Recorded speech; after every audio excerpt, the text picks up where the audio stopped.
Well, let's move back to that story about the congestion at Richards Bay. So President Cyril Ramaphosa says that state capture processes are among some of the reasons for government's delay in dealing with the challenges faced by state-owned entities. Transnet. Ramaphosa was addressing the media following the Richards Bay port over concerns about the backlog and truck congestion at the Richards Bay port terminal. His visit comes after Transnet's decision to suspend the receiving of goods via road transport into the Richards Bay mineral port terminal. The decision to halt the receiving of these goods came after the uMhlathuze Municipality threatened to sue government and Transnet, claiming they have lost millions of rands managing the congestion.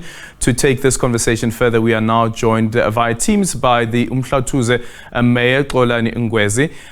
Mayor, good morning. Thank you so much for making time for us. First of all, we just spoke to one truck driver now who says that he has been on the road for 2 days. Other drivers have been for 4 to 3 days as well. What would you describe the current situation like?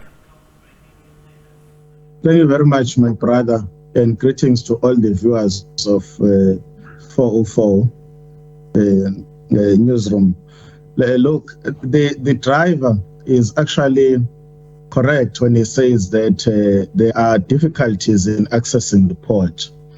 There are so many various factors affecting the port. For instance, the Act number 12 of the National Port Act of 2005 spells out what are the issues that the port must deal with. Part of it is to maintain the port and make sure that the receiving of goods and the exporting of goods is happening effectively, which has not been happening for the past 2 years. And as the city, we've had not to be a spectator on the problems confronting the port, but we have come on board to spend our resources. And I think just this year alone, we've spent about 4 million rand on overtime, because a month we're looking at 1.6 million rand for overtime only for traffic officers. So all I'm saying is we want the economy to run.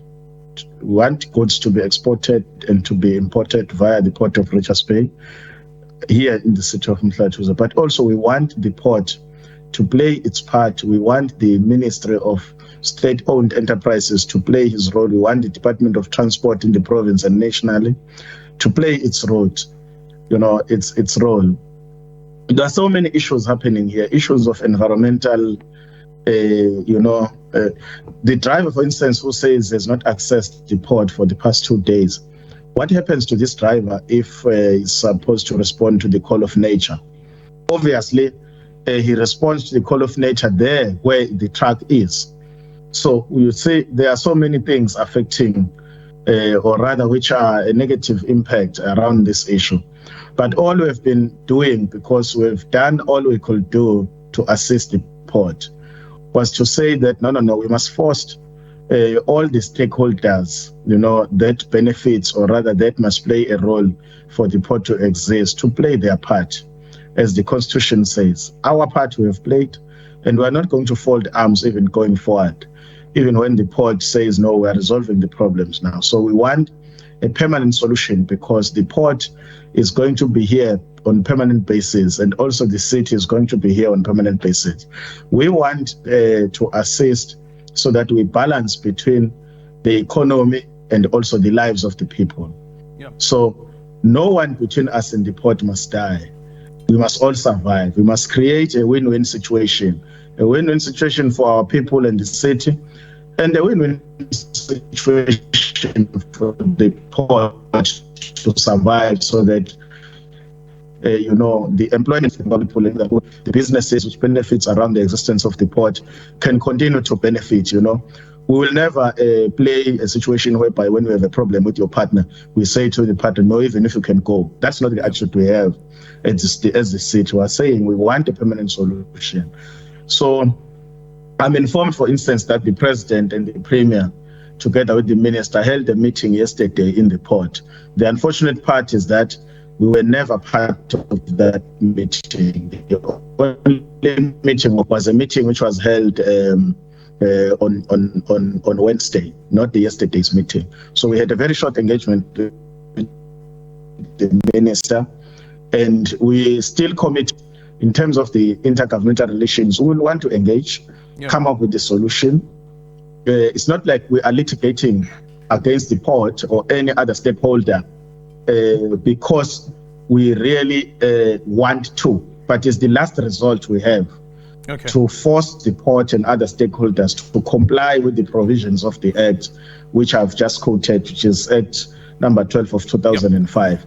And I'm glad when this Act was promulgated, the current Minister of State-Owned Enterprises was actively involved in the promulgation of that Act. I know, so he understands the Act fully.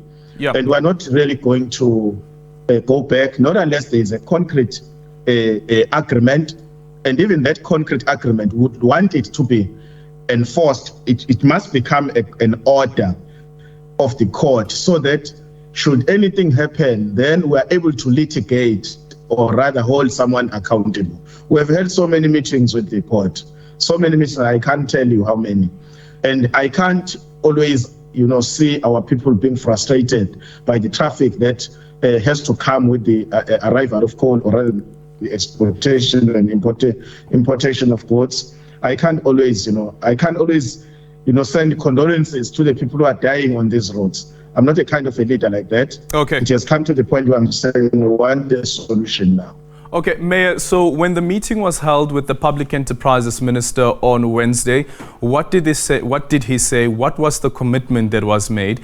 And was there any clear indication in terms of the deadline around how long it will take for the port to process all of the cargo that needs to be offloaded so that we can deal with the congestion there on the N2?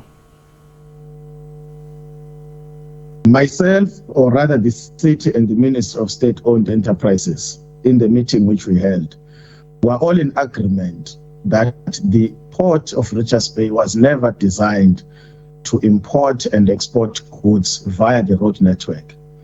It was designed to export and import goods via the railway network, of which currently the railway network has a problem.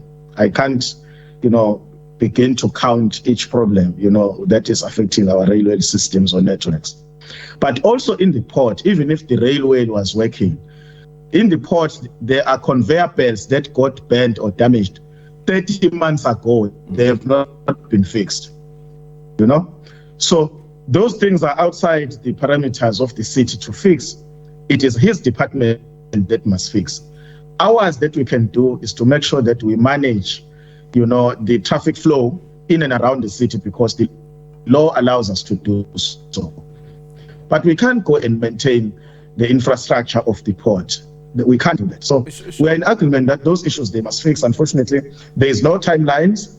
I am awaiting a meeting which I and the minister agreed that the municipal manager from the city of Mhlathuze and other technocrats will meet this Mrs. Michelle Phillips and their technocrats to actually try and come up with, concrete solutions with timelines. So I am not sure whether the consultation meeting which the port had with the ministry and the port together with the president yesterday seeks to pave the way forward. I'm yet to receive the report about that. As I'm saying, in terms of the intergovernmental relations, we're never invited to that meeting. But I see that the president himself, as a leader of this country, the premier as a leader of this province, was part of that. It's only myself as a leader of the sphere of government, which is the local government, who was not invited. Anyway, I'm not saying I was supposed to be invited, because if it was a consultative meeting within those two provincial and national government, then so be it. They've got a right to do so. But if it was a meeting that to find the city also was supposed to be involved in that. However, I am awaiting for that meeting, which they have said was going to take place within 2 or 3 days. Today is the second day. Probably on Monday, they will still meet. But as I'm saying, I'm not putting a threat. I'm not going to go back or withdraw from the litigation. Only the courts, if the departments which are involved around this matter are not playing their part. I'm not going to go back off. So does that then mean, Mayor, that as far as you're concerned right now, that you are in the dark with regards to the so-called roadmap that has been shared with the President, which he has expressed confidence in would actually lead to the decongestion on the N2 as well as the congestion at the port? Of course, yes, because if they briefed him, on whatever, it was a turnaround strategy, which I think they've had it for the longest of time, for 30 months, because these problems are not new. But also, I think that the President and the Premier, together with the Minister of State-Owned Enterprise, were supposed to actually also consult us so that we tell them some of the things which they don't know. The corrective practices around the operations of the port, they are not aware of that, and the port will never reveal those things. But what I'm saying is, I have a duty as the mayor to protect my people, to protect the people who pay revenue to the city of Mhlathuze. The money which I'm saying we are paying on overtime, which is at least to the tune of 4 million rand, just this financial year only, and requiring at least 14 million rand to go to the end of the financial year, which is 30 June next year, is the money which taxpayers from the city of Mhlathuze pay through the revenue collection and so on. So I can't take that money which I'm supposed to be paying to service delivery and actually address the failures of the port and the Ministry of State-Owned Enterprises and also the Department of Transport and so on and so forth. Each and every cent which I have, I must spend it for the people who actually pay, because we are using a user pay principle. So if I'm going to take the money they are paying for services and end up subsidizing the operations of the port, I don't think I'm a good representative of the people of the city of Mhlathuze. So we need solutions on what is going to happen with our infrastructure that gets damaged day in and day out by these trucks almost everywhere, because the fact that there is demand for coal overseas, some people are making money, a huge amount of money. But the question is, are we going to have roads in the next 2 years? If not, who is supposed to foot the bill of all this? Because there is no money that comes to the city to address the issue of infrastructure. If we have to take the money and pay for overtime and get depleted with the budget cuts coming next year, which the Minister of Finance has announced, it means that we are not going to have money to produce services for our people. So that's why I'm saying only the courts now, if there is nothing concrete that the President, the National Minister of State-Owned Enterprises, the National Minister of Transport, the MEC of Transport, and many other stakeholders actually comes with. Okay. However, I would welcome any intervention that is coming, provided it resonates with the demands which the city has put forward. We have not played a casino game with the port. The port and the President know what we want. It is in their hands to actually comply or rather negotiate on the demands we have put on the table. Mayor, just in conclusion then, confirming that you are going ahead with the court case, has the matter been placed as yet on the court roll? If so, when will it be heard? And also, what is it that you are seeking as relief from the court order? Okay. Look, two things which transpired in the meeting when we had the minister. The minister appealed that we remove this issue to be attended by the lawyers. But after having listened to the minister, I realized that there was no solution. There was no solution that was putting forward to the city on the demands that are in the letter. Now, in the event where there is no solution that the minister comes with, I can therefore say on behalf of the city, I am withdrawing that letter of demand, which said within 48 hours, the port must have actually dealt with the issues that were raised there. I can't do that. So until the meeting with the COO and also with the CEO of acting COO, Mrs. Phillips, and also the city manager, Mr. Zulu, comes up with something that is concrete. And when I weigh that on behalf of the city and on behalf of the people of the city of Mhlathuze and many other businesses actually who gets affected by this issue I'm talking about, I'm not going to withdraw that. I'm going to proceed. So I think they've got until at least Tuesday for that consultative meeting to look at the demands outside of the court. But if what they are going to put on top of the table is unsatisfactory, obviously we'll resolve this matter in the court. I'm not backing off on that. On saying on whether how long do I require, on the letter of demand we had said 48 hours. But remember, in the event where somebody says, no, Mayor, let's stop the processes, I am going to fix, I'm making an example, I'm going to fix the conveyor belts in the next 2 months. I'm going to do this in the, we will fix the railway network, we'll do that, we'll reduce the trucks from the mines, and so on and so forth.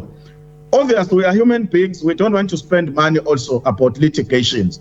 But this act which we actually got into of litigating against all the respondents which we are trying to, is because there is no ear that listens to us. We cry day in and day out. We spend a lot of money. Our infrastructure is getting damaged. Nobody seems to be caring. I'm going to make an example, for instance.